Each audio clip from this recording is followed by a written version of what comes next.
Shalom à tous. Que Dieu vous bénisse. Bienvenue à Ministère Bethesda. Bienvenue à notre séance du mardi. Qui a été béni par le thème du samedi passé?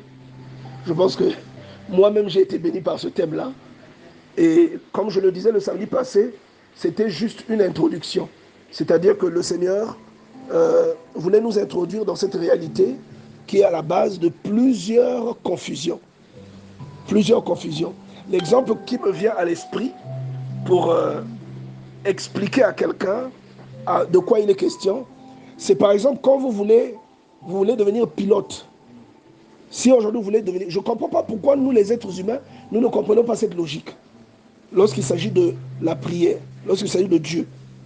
Samedi passé, nous avons dit que Dieu est esprit. Nous avons vu dans Jean chapitre 4, à partir du verset 23 jusqu'au verset 24, nous avons parlé du fait que Jésus fait remarquer à la femme samaritaine que l'heure vient, et elle est déjà venue, où les vrais adorateurs adoreront le Père en esprit et en vérité.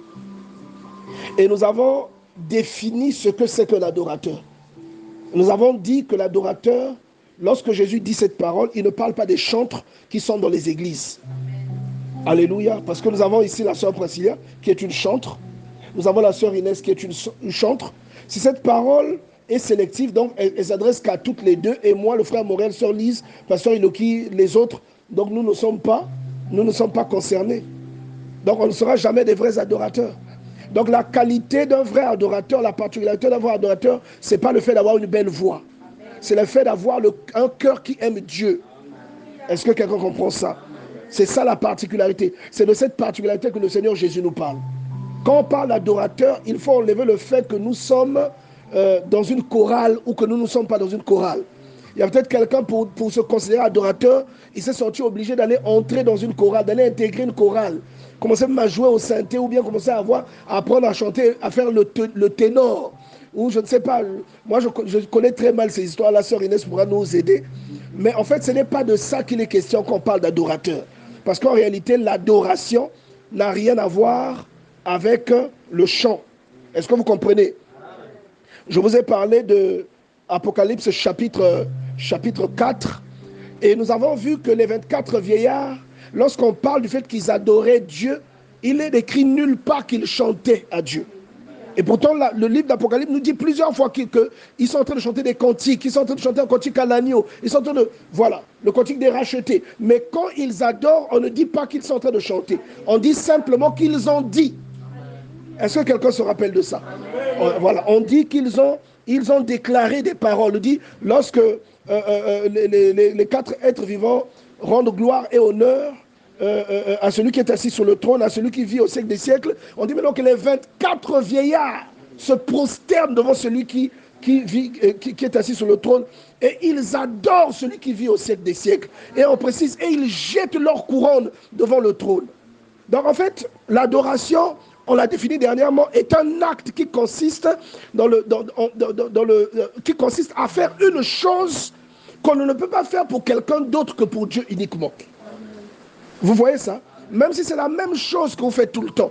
Mais en fait, la vraie adoration a un lien avec le cœur de l'être humain. Avec votre cœur, de comment votre cœur est attaché à Dieu, de qu'est-ce que votre cœur donne à Dieu. Parce que ce que Dieu recherche chez nous, c'est le cœur.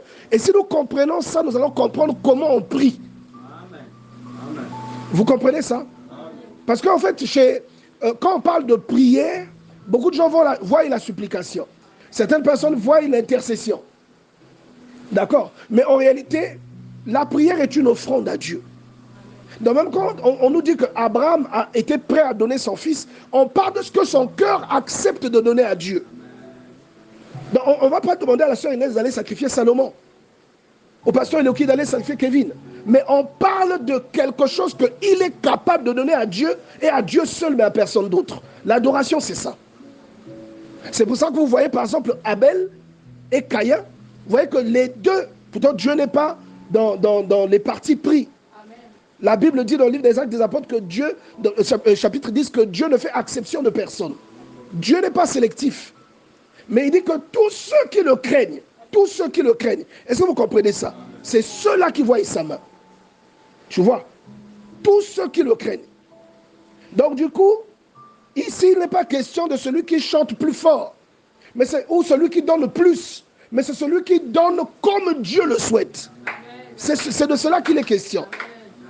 Ce n'est pas parce que lui, il a donné un tonneau et l'autre a donné un verre. Non. Mais c'est celui, quel est l'élément, quel est le sentiment qui t'a animé au moment où tu as donné à Dieu? Tu donnes à Dieu pourquoi?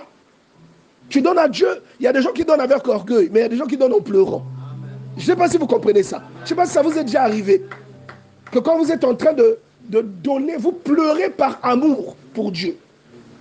Quand vous dites à Dieu ce qu'il est, regardez, voilà pourquoi j'encourage souvent les gens à faire ce que moi j'appelle passer des moments à dire à Dieu qui il est pour vous. C'est une déclaration d'amour que vous faites à Dieu. Ne priez pas seulement pour dire Seigneur, bénis-moi. Seigneur, souviens-toi de mes problèmes. Seigneur, frappe mes ennemis. Non. La plus puissante prière, c'est celle où vous dites à Dieu qui il est. Parce que c'est une prière d'admiration. C'est une prière qui... c'est comme quand on déclare une flamme à quelqu'un. Ou quand vous pensez à ce que Dieu a fait pour vous. Et parfois, ça peut être une prière silencieuse. Et vous allez remarquer, vous pleurez beaucoup quand vous priez comme ça. Je ne sais pas si vous vivez ce que je suis en train de décrire. C'est le genre de prière où quand vous êtes à genoux, vous pensez à ce que Dieu a fait pour vous, vous pleurez. Et ça arrive à beaucoup de gens, surtout lorsque ces gens-là écoutent un cantique qui leur fait penser à ce que Dieu a fait. Vous voyez? Donc en fait, ce n'est qu'un genre de prière. Ce n'est qu'un genre de prière. Donc l'adoration, c'est ce que votre cœur accepte de donner à Dieu, mais ce n'est pas une chose qu'on donne à tout le monde. C'est une chose exclusive. C'est-à-dire que c'est une chose qui va uniquement à Dieu. Uniquement à Dieu. Vous ne pouvez pas donner ça à votre femme. Vous ne pouvez pas donner ça à votre mari. Vous donnez ça uniquement à votre Dieu. Et quelquefois, attention, ne vous embrouillez pas. Quand vous dites uniquement, vous allez dire non, dans ce cas, c'est seulement à Dieu. Non. Quand on dit uniquement à Dieu, la chose là, elle passe par quoi? Elle peut passer par un intermédiaire, par un percepteur. Vous faites l'aumône à un pauvre. C'est au pauvre que vous faites l'aumône. Mais en réalité, c'est à Dieu que vous la faites. C'est pourquoi on vous dit que l'aumône de Corneille est arrivé jusqu'à Dieu. Il s'en est souvenu. Mais pourtant, quand il fait ça, c'est aux pauvres qui donnent ça. Vous comprenez? Donc, vous donnez à Dieu, mais il y a un percepteur. Selon les circonstances, ça peut être un homme de Dieu, ça peut être un pauvre, ça peut être un frère que vous soutenez, ça peut être quelqu'un comme ça, un orphelin. Et ça va changer de nom et de percepteur, mais il n'en demeure pas moins que cette offrande-là que vous faites, elle va à Dieu en fait. Alléluia. Lorsque Abraham va donner sa dîme à Melchisédek, en fait, c'est à Dieu qu'il la donne. C'est à Dieu qu'il la donne. Mais c'est ce qui anime le cœur de la personne qui fait le poids de ce qu'il donne à Dieu. C'est le sentiment que vous avez dans le cœur qui fait la valeur de ce que Dieu reçoit de vous. C'est pourquoi vous allez voir que la femme qui va donner 2 sous, alors que tout le monde déposait de l'argent dans le tronc, Jésus va dire qu'elle a donné plus que tout le monde. Parce que dans ce qu'elle a donné, il y a eu, ça a engagé son cœur et son amour pour Dieu. Pourquoi? C'est tout ce qu'elle avait. C'est tout ce qu'elle avait. Vous voyez ça? C'est-à-dire Dieu aime que tu lui donnes le peu qui te reste. La dernière ressource qui te reste. C'est ce que Dieu aime que tu lui donnes. Comme quand la femme samaritaine, la femme de Sarepta, la Sidonienne, quand elle donne son dernier repas à Élie, c'est à Dieu qu'elle donne ça en fait. C'est à Dieu qu'elle le donne. Mais elle le donne à Élie. C'est tout ce qui lui reste. Mais comme Élie est un serviteur de Dieu, c'est à Dieu qu'elle donne cela. Et du coup, ça engendre ce que ça engendre. Je vous jure, les gars. Une chose que vous donnez à Dieu avec un seul cœur engendre toujours d'autres choses. Une chose que vous donnez à Dieu avec un seul cœur se multiplie par milliers, par centaines de milliers même. Donc quand vous voyez par exemple dans le livre des Chroniques, David allait dire à Ornan que je vais payer ton terrain pour offrir un sacrifice à Dieu. En fait, ce n'est pas parce que David paye le terrain, c'est parce que ce qu'il ressent pour Dieu le contraint de payer ce terrain-là. Que lorsqu'il donnera le sacrifice aura été donné parce que lui, il a dépensé quelque chose pour son Dieu. C'est pourquoi il précise, je ne donnerai pas à mon Dieu ce qui ne m'a rien coûté. Pourtant, l'argent là va à qui? Ça va à Ornan, le Jébusien. Mais il considère que c'est pour Dieu qu'il le fait. Je ne donnerai pas à Dieu une chose qui ne m'a rien coûté. Une offrande qui ne m'appartient pas. Donc il doit d'abord l'acquérir en valeur monétaire. Mais cet argent, il aurait pu faire beaucoup de choses avec. Et regardez l'ultime acte que j'aimerais vous pointer, c'est lorsque Salomon se retrouve à Gabaon. Regardez quand Salomon se retrouve à Gabaon, ce qui se produit. Regardez, Dieu, quand ils vont à Gabaon, il y avait des sacrificateurs, il y avait des prêtres là-bas à Gabaon. Est-ce que quelqu'un se rappelle de ça? Il y a des prêtres. Aucun des prêtres qui se trouvaient à Gabaon n'a donné un sacrifice comme celui que Salomon a donné à Dieu. C'est pour te dire que ce n'est pas parce que tu as un titre que tu sauras comment servir Dieu. Tout dépend de ce que tu as reçu, que ce que tu as appris sur Dieu. Parce que celui qui apprend à Salomon, c'est qui? C'est David. Vous voyez ça même quand Salomon parle dans ses livres, il dit que son père l'a beaucoup instruit. Donc ce que Salomon donne, ou comment Salomon se conduit, comment il apprend à aimer Dieu, il a vu ça chez son père. Mais lui, il n'a pas un titre sacerdotal. Il n'est pas prêtre. Il n'est pas lévite.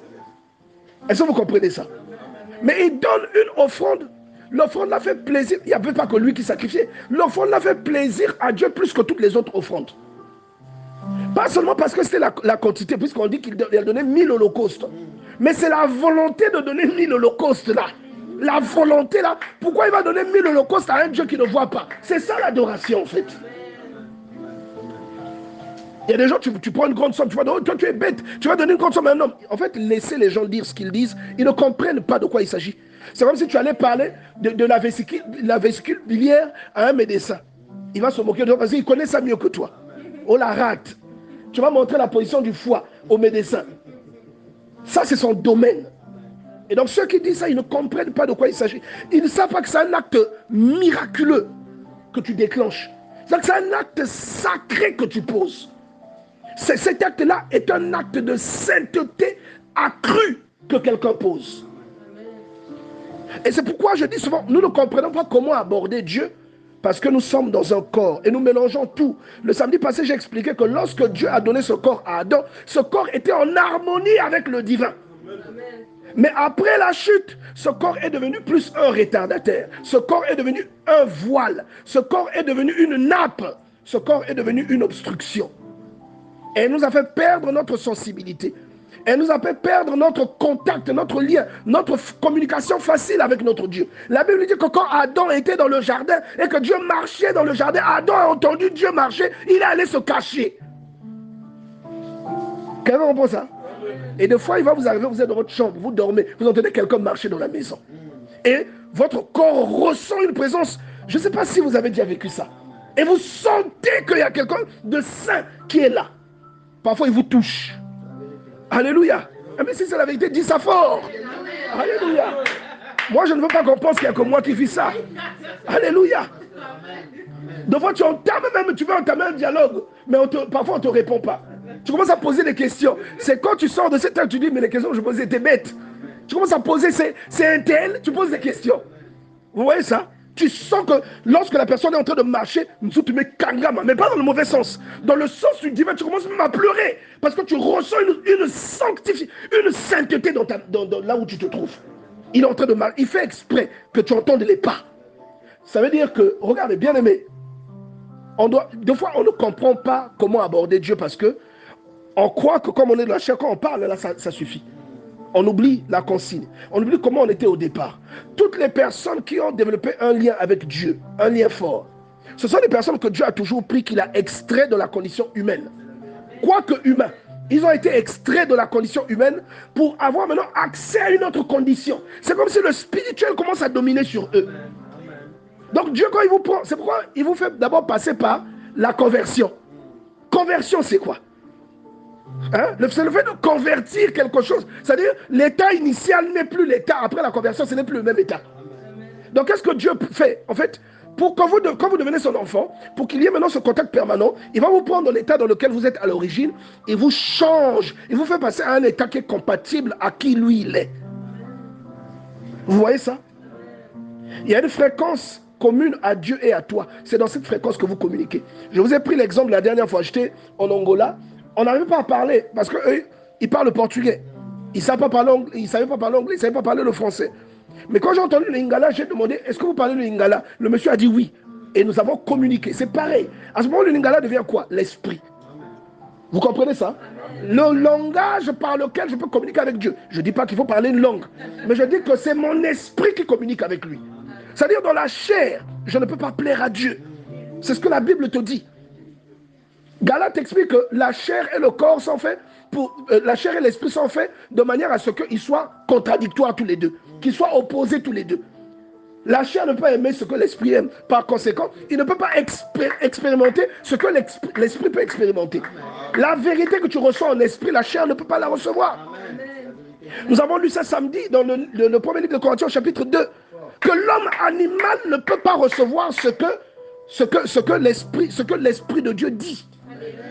Il faut une conversion. Donc quand Jésus est en train de te dire, et voilà même, on nous retrouve même dans les églises, même chez les hommes de Dieu, des langages charnels. Tu vois? Des langages charnels. On peut faire une retraite de temps en temps, mais ce n'est pas parce que nous allons quelque part que Dieu va plus nous écouter là-bas. Dieu écoute notre état, l'état dans lequel nous nous trouvons. C'est ça que Dieu voit. Même si pendant que tu es dans cet état, tu es chez toi, il va t'entendre. Vous comprenez ça? Donc il y a des choses, après, bon, c'est un peu comme quand on est au primaire, on te dit 1 plus 1 plus 1. Tu sais que c'est égal à 3. Au CP1, on ne fera pas 3 fois 1. On ne fera pas 3 fois 1. On fera 1 plus 1 plus 1. Ça va du CE1 qu'on va te dire 3 fois 1. C'est la même opération, mais elle ne s'écrit pas pareillement. Donc, à un moment, quand tu grandis avec le Seigneur, tu apprends à enjamber les rudiments. On appelle ça les rudiments. Tu apprends à les enjamber. C'est-à-dire, tu sautes un peu. C'est-à-dire, celui qui va pas à pas tamboulamaner, mais non, il va trouver que toi, tu vas vite. Ou bien il va trouver, ah non, ça c'est l'orgueil. C'est pas l'orgueil, c'est la connaissance. C'est la révélation. Quelqu'un comprend ça? C'est la révélation. Une chose simple, je vais vous prendre un exemple que moi aussi je faisais. Il y a des gens qui croient que quand ils battent les mains, pasteur, il dit que je ne parle pas de toi. Alléluia. La paix du Christ. Il y a des gens qui croient que quand ils prient, qu'ils battent les mains, leur prière est plus puissante. Est-ce que vous savez qu'il y a des gens qui croient ça? Qu'est-ce que la puissance de la prière a à voir avec le fait de battre les mains? La puissance de la prière est liée à la conviction de quelqu'un. Ce n'est pas lié au fait de battre les mains. Tu vois? Donc il y a des gens qui sont convaincus que quand il prie, s'il n'a pas battu les mains, pour lui la prière n'a pas fait l'effet. Maintenant la maturité te permet de te hisser au-delà de ça, de comprendre, de percevoir l'essentiel de ce qu'il faut à ta prière. Ta prière n'a pas parfois besoin de mots. Les mots ne sont que les véhicules que tes émotions prennent pour aller à Dieu. Le mot que tu emploies, ah Seigneur, c'est un véhicule qui fait sortir ton émotion et qui le conduit, qui le rend audible. Mais Dieu n'a pas besoin de mots pour entendre ce que tu dis. Il n'a pas besoin de mots. Je vous ai raconté quand j'avais 13 ans, moi j'appelle ça ma vocation. Comme quand on lit Ésaïe chapitre 6. Quand j'avais 13 ans, j'ai eu une vision pendant la nuit où j'ai vu un astre. J'ai vu le Seigneur m'apparaître sous la forme d'un astre brillant qui m'a appelé. Je vous ai dit, quand il m'a appelé, j'ai entendu ça de façon audible. Mais le reste qu'il m'a dit, ce n'était pas des mots. Mais j'ai ressenti ce qu'il me disait. Et j'étais conscient. Il m'a donné au moins 3 instructions. Je les ai ressenties sans les entendre avec des mots humains. Dieu n'a pas besoin de mots. Je ne suis pas en train de te dire ne prie pas avec les mots. Non, ce n'est pas ce que je te dis.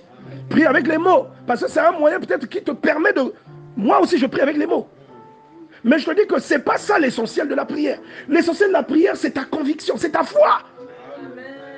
C'est ça l'essentiel de la prière. C'est la foi que tu as en Dieu qui parle fort.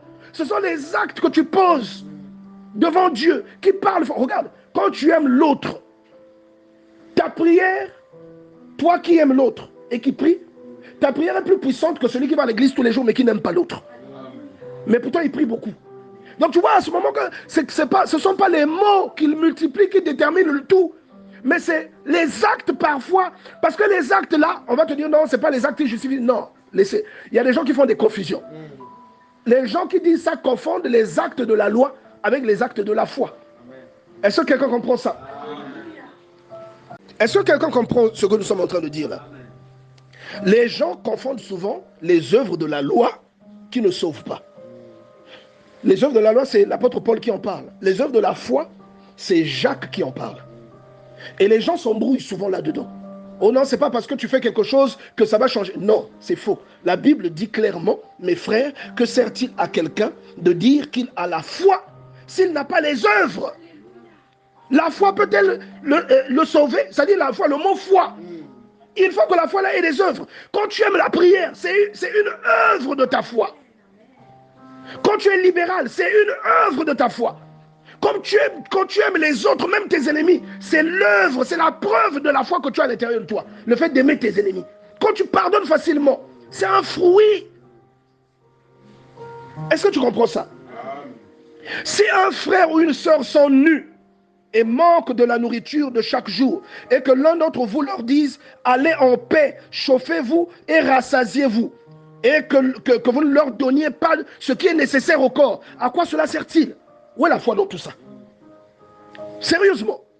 Est-ce que vous comprenez qu'il y a aussi des actes que Dieu attend de toi? En fait, là où les gens s'embrouillent, c'est qu'ils essaient d'expliquer que Dieu n'a pas besoin de ton acte pour te sauver. Ça, c'est vrai. Dieu, il t'a sauvé. Il n'a pas eu besoin que toi, tu sois bien pour te sauver, que tu fasses des choses pour te sauver. Non. Par contre, une fois que tu es un enfant de Dieu, la présence de Dieu en toi, par son esprit, doit produire des fruits en toi. Et pour qu'on reconnaisse que ça, c'est un fruit, il faut que le fruit soit visible. Quand on dit, je vous prends un exemple, tout le monde dit que l'apôtre Amour est humble. Le pasteur Iloka a rendu témoignage. C'est un fruit. Bon, si on dit que dans quelqu'un a la foi et qu'il n'est pas humble, est-ce qu'il est sérieux? Tu vois? Est-ce qu'on dirait que l'apôtre Amour est humble pour convaincre Dieu? Non, c'est un fruit qu'il porte parce que Dieu est en lui. Vous voyez? Donc il y a des actes que nous sommes obligés, c'est-à-dire il y a des actes qui germent de nous lorsque Dieu est là. Un adorateur pose des actes. Il dit, il en est ainsi de la foi. Si elle n'a pas les œuvres, elle est morte en elle-même. Mais quelqu'un dira, toi tu as la foi et moi j'ai les œuvres. Montre-moi ta foi sans les œuvres et moi je te montrerai la foi par mes œuvres. Celui qui paye sa dîme, il a la foi en Dieu. La dîme là devient comme une œuvre, comme un fruit de la foi qui est en lui. Celui qui paye une offrande, celui qui soutient un malheureux, celui qui soutient un orphelin, qui fait la rentrée de quelqu'un qui est misérable, qui paye un sac de riz à quelqu'un qui n'a rien à manger, c'est une œuvre de la foi qu'il a. C'est une œuvre de la foi. C'est différent de quelqu'un qui va faire la circoncision, mais qui est mauvais. À ce moment, ça ne sert à rien. Est-ce que nous comprenons ça? Que Dieu nous aide à voir, je vous en conjure, que Dieu nous aide à voir au-delà des choses. Moi, j'appelle ça des récitations. Parce que vous voyez souvent quand on prie, Tata Nzambe, toi-même tu connais, Seigneur, papa mon Dieu, là, là, là, là, là, là. C'est un peu comme à ma mère, femme noire, femme africaine. Oh, toi, ma mère, je pense à toi. Oh, Damon. C'est vrai ou c'est faux? Mais tu dois dépasser. C'est-à-dire, ta communication avec Dieu doit aller au-delà de ces choses banales que tout le monde fait. Ta communication doit être spirituelle. Dieu est esprit. Comment tu vas le toucher avec la chair? La chair ne peut pas satisfaire ce qui est spirituel. La chair ne peut pas communiquer avec ce qui est spirituel. Même quand tu as l'impression que c'est dans tes oreilles, tu as entendu lise, c'est ton esprit qui a entendu ça. Chaque fois que tu fais un rêve prémonitoire, la femme du pasteur Elohim m'a dit quelque chose le samedi, de vrai. C'est son esprit qui a vu ça. Vous voyez ça? C'est son esprit qui a vu ça. Donc on doit sortir, j'appelle ça sortir des sentiers standards. On doit sortir des sentiers standards. Si tu veux devenir pilote, c'est pourquoi il est important. Le pasteur Lucas avait pointé une chose la semaine passée. Le pasteur que vous avez va déterminer beaucoup de choses dans votre vie. Amen. C'est la vérité. Alléluia. L'église que vous fréquentez peut être déterminante. Les personnes matures, quelle que soit l'église, c'est les matures. Mais les personnes qui ont besoin de grandir ont besoin. Imaginez, vous allez dans une église, on vous bombarde de prophéties du 1er au 30. Vous allez grandir en quoi? Moi, je reçois des chrétiens, oh non, papa, voilà, ton pasteur, c'est qui est tel, nous prions. C'est pas pour critiquer un pasteur. Mais après, mais est-ce que tu connais ça ou non? Est-ce que tu connais? Mais comment tu es un chrétien, tu ne connais même pas la nouvelle naissance? Ton pasteur te parle de quoi? Comment tu es un chrétien, tu ne connais même pas la justification? Tu ne sais pas que tu es justifié en Christ. Il n'y a plus de condamnation. Et il y en a aussi qui, quand il dit qu'il n'y a plus de condamnation, il se dit qu'il peut faire tout ce qu'il veut.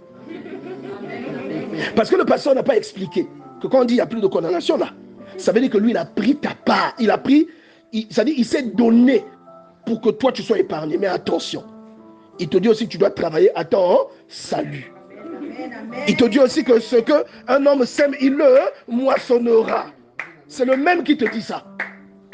C'est le même. Tu vois. Et celui qui te dit, donc, quand il y a un pasteur qui lui explique ça, il est équilibré dans sa conviction. Il sait comment aborder Dieu. Il sait que Dieu lui a fait grâce. Quand il tombe, Dieu, regardez, une fois je discutais avec un homme de Dieu sur la grâce. Et il m'a dit, mais comment se fait-il que moi je pêche après? Comment? Oh, ça m'enlève l'envie de prier. Je lui ai dit, imagine un peu, toi tu as un fils. Pasteur, toi tu as Kevin. Aujourd'hui, si Kevin fait une bêtise, est-ce qu'il sera plus ton fils? Vous comprenez ça? Tu apprends même que Kevin a blessé quelqu'un dehors. Toi, tu n'es pas violent. Tu n'aimes pas ça. Tu vas le punir, mais il sera toujours ton enfant. C'est même l'erreur que nous faisons. Quand un bien-aimé, un frère, fait une bêtise, on le juge plus sévèrement que Dieu lui-même ne le juge. On reste sur l'erreur là pendant des années. Alors que Dieu a sauté la chose. Vous voyez? Même si tu apprends que Kevin est allé voler, tu ne vas pas déchirer son acte de naissance parce que tu l'aimes. Même quand c'est un enfant, parce que nous sommes comme des enfants que Dieu a reconnus. On était illégitimes, après on a été reconnus. Quand c'est un enfant qui a été reconnu plus tard, quand tu as appris que c'est ton enfant, tu vas le garder auprès de toi. Quand il a un mauvais comportement, quand quelqu'un viendra pour le sanctionner, tu diras non, c'est mon enfant. Surtout s'il est mineur, on te dira à toi de prendre la peine de prison à sa place. Vous savez ça? Comment vous appelez ça? La grâce, c'est ça. C'est-à-dire que Dieu ne t'interdira pas sa maison. C'est-à-dire ton père ne t'interdira pas, monsieur Mampouya ne t'interdira pas de vivre chez lui. Parce que toi, tu es allé attraper une grossesse juvénile. Il ne t'interdira pas de vivre chez lui parce que tu as volé de l'argent. Il va te taper, il va te punir, mais il t'aime toujours. C'est ça la grâce. Mais néanmoins, quand tu fais ce qui est mauvais, en fait, tu crées un écart entre toi et lui. Donc ce que tu fais qui est mauvais là, ça va porter des fruits négatifs que tu auras du mal à manger, qui seront amers dans ta bouche. C'est ça la grâce en fait. Vous voyez? C'est pas que non, Dieu te regarde, te voilà, tu vas te prostituer. Dieu, oh ma fille, ne t'inquiète pas, tu n'iras pas en enfer. Non, ce n'est pas ça. C'est que tu t'envoies en enfer toi-même. Vous comprenez? Mais parce que tu es devenu son enfant, lui ne peut plus te rejeter. En fait, regardez, quand on est un adorateur, on comprend, si vous voulez, le résumé de l'ensemble. Je dis le résumé, c'est-à-dire le condensé de l'ensemble de l'œuvre de Dieu. Parce qu'il y a des gens qui la comprennent étape par étape. Un adorateur, c'est une personne qui a une foi redoutable. C'est une personne qui a une foi à toute épreuve. Il n'a pas peur du regard des autres. Ou quand c'est Dieu qui est impliqué, lui, la peur part. Abraham, Dieu lui dit, donne ton fils. Sa peur est partie. Hein. La Bible dit qu'il était convaincu que Dieu pouvait lui donner un autre enfant. Alléluia. Il en était convaincu. Il était vieux. Il a galéré pour avoir Isaac. Hein. Mais Hébreu dit quand même qu'il était persuadé que Dieu pouvait lui susciter une autre descendance. Pourquoi? Parce que là où il est au courant que c'est lui qui tient le nombre de mes jours sur la terre. C'est lui.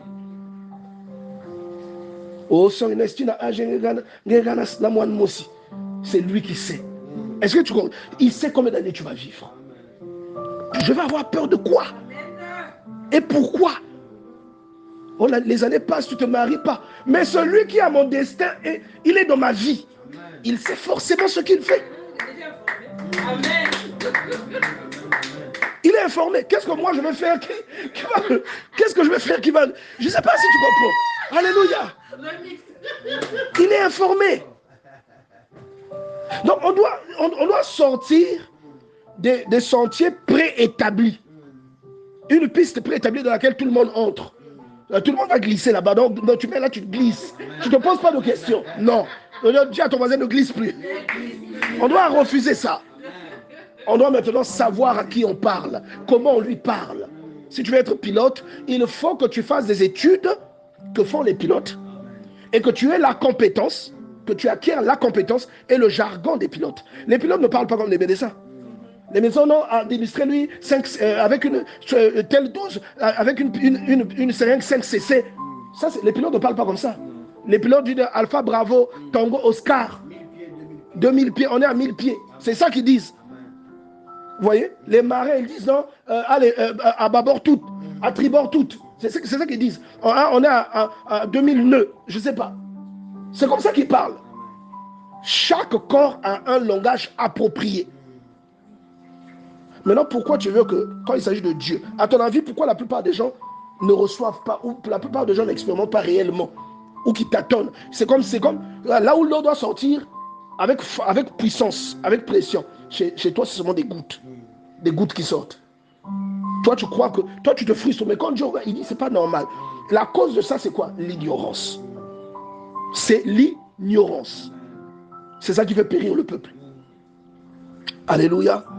Donc, je prie pour que Dieu ouvre l'intelligence à chacun d'entre nous ici.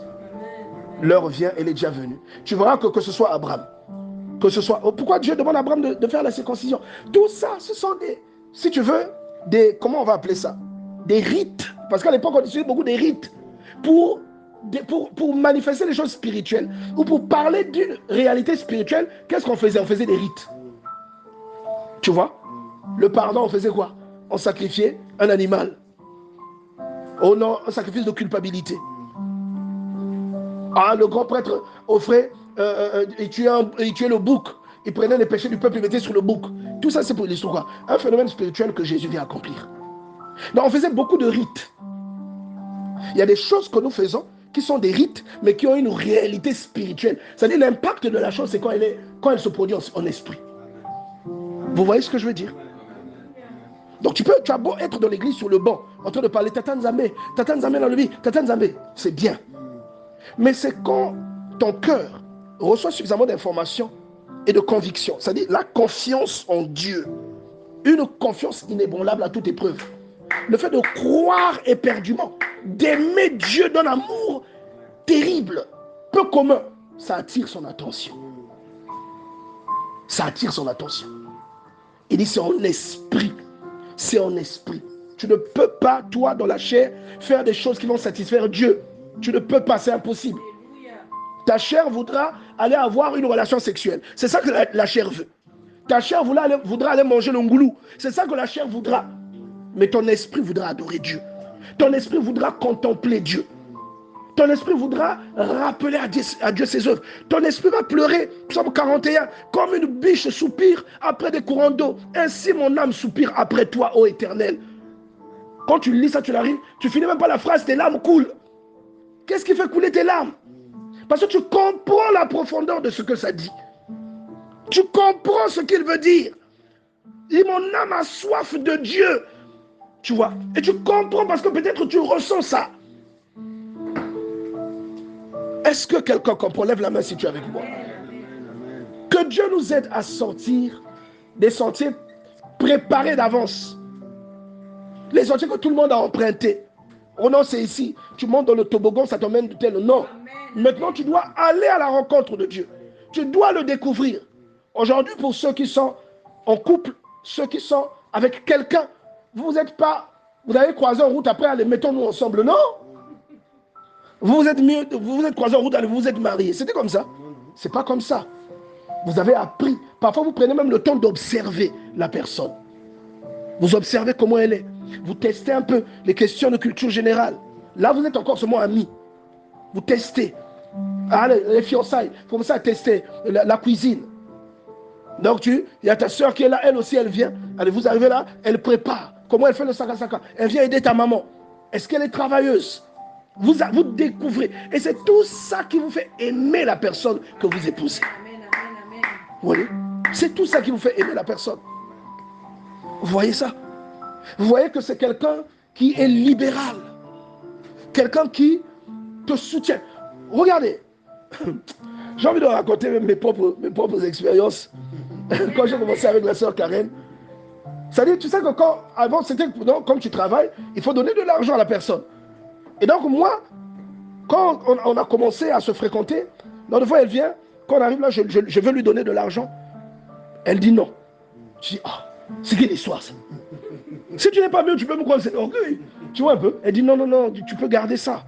J'ai déjà quelque chose. Et un jour, on était là, bon, on va aller en pharmacie. J'ai mal à la tête. Je veux sortir l'argent. Non, non, non, non, non. Je suis assuré. J'ai une assurance, je suis pris. Est-ce que tu vois un peu? Dans la personne, tu dis, ah, mais les autres personnes, elles vont prendre l'argent et mettre dans la poche. Donc, c'est des petits détails comme ça. Tu vois que la personne, quand elle arrive, elle voit que tu as des vêtements sales. Tu lui parles même pas elle-même, elle commence à laver les vêtements. Amen. Tu dis, oh. Et toi-même, tu vois un peu. Amen. Un jour, tu reviens, tu viens trouver, on t'a payé un survêt. Moi, le premier cadeau qu'on m'avait offert, c'était un survêt. Un survêt Nike. J'ai encore le survêt en raison jusqu'à aujourd'hui. Tu vois, oui, j'ai le survêt jusqu'à aujourd'hui. C'était un survêt, un beau survêt. J'ai dit, waouh. Non, j'étais ébloui. En fait, c'est ces choses-là qui te font aimer la personne. Quand vous dites on va manger quelque part, tu peux payer, mais elle veut à tout prix compléter. Tu dis, ah, si un jour on se marie, elle ne me laissera pas tomber. Elle ne me laissera pas seule. Les autres, quand ils t'offrent un t-shirt, comme vous savez, c'est moi qui t'avais offert le t-shirt là, non? Jamais tu l'entendras ça. Ah, si un jour on se marie, on fonde une famille, si elle paye la télé, personne ne saura que c'est elle qui a payé la télé là.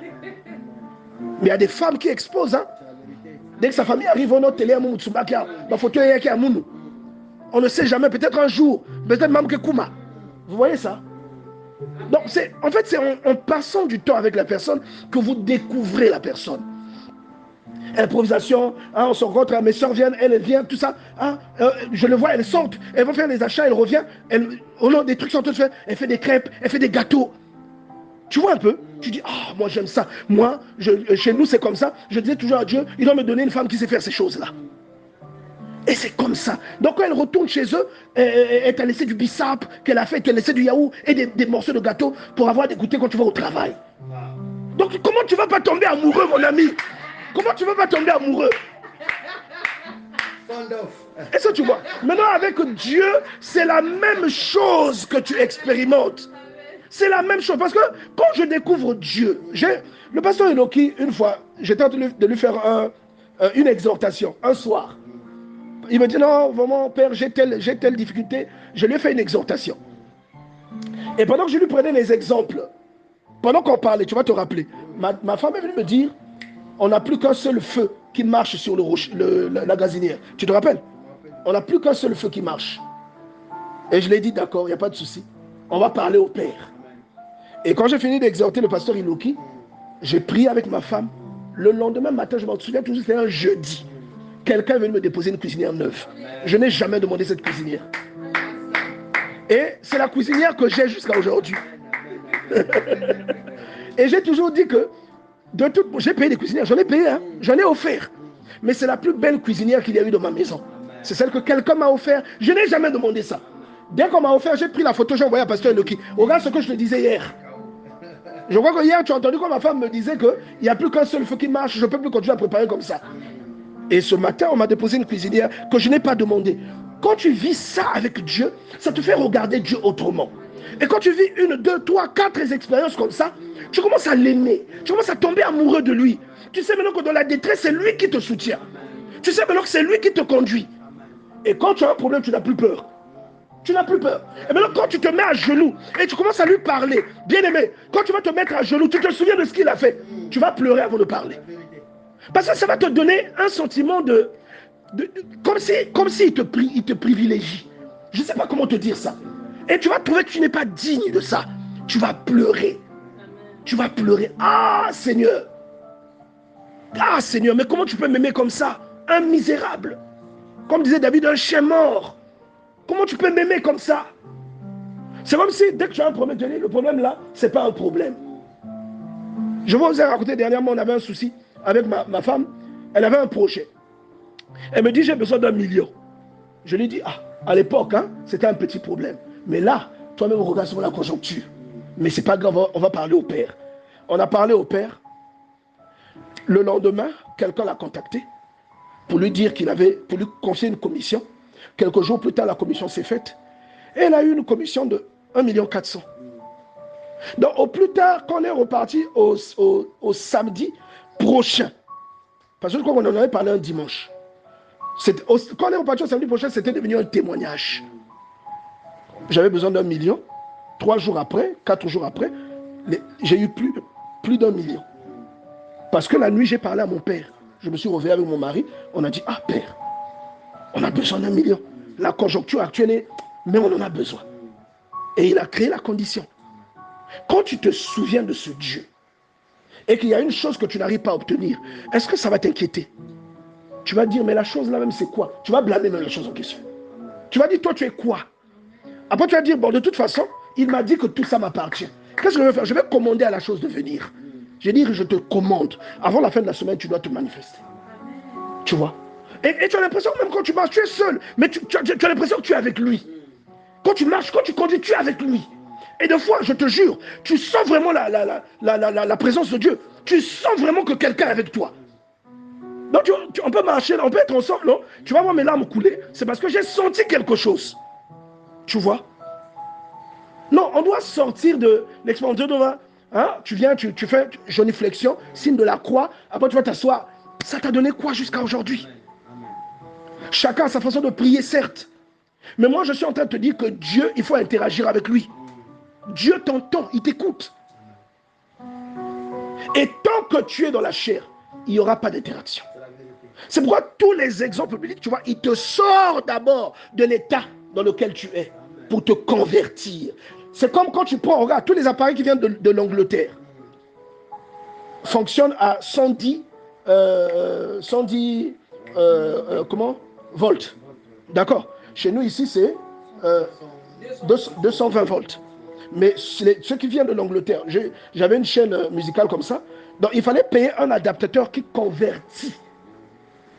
Puisque là, ça fonctionne à 110, donc moi j'ai payé un adaptateur qui donne du 220 à l'appareil en question. C'est ce que Dieu fait avec quelqu'un qui devient son enfant. Voilà pourquoi on parle de conversion. C'est parce qu'il y a un changement. Même quand on était au CE1, quand on faisait le tableau de conversion, décimètres, centimètres au kilo, kilogramme, on convertit pour connaître la valeur. Dans la conversion, c'est une valeur qui change et qui correspond à une réalité voulue. C'est pourquoi la conversion est nécessaire pour dealer avec Dieu, pour marcher avec Dieu, pour comprendre Dieu, pour communiquer avec lui. Et tu ne peux pas atteindre ces objectifs tant que tu demeures charnel. Alléluia. Que quelqu'un acclame le Seigneur pour cette parole. Alléluia.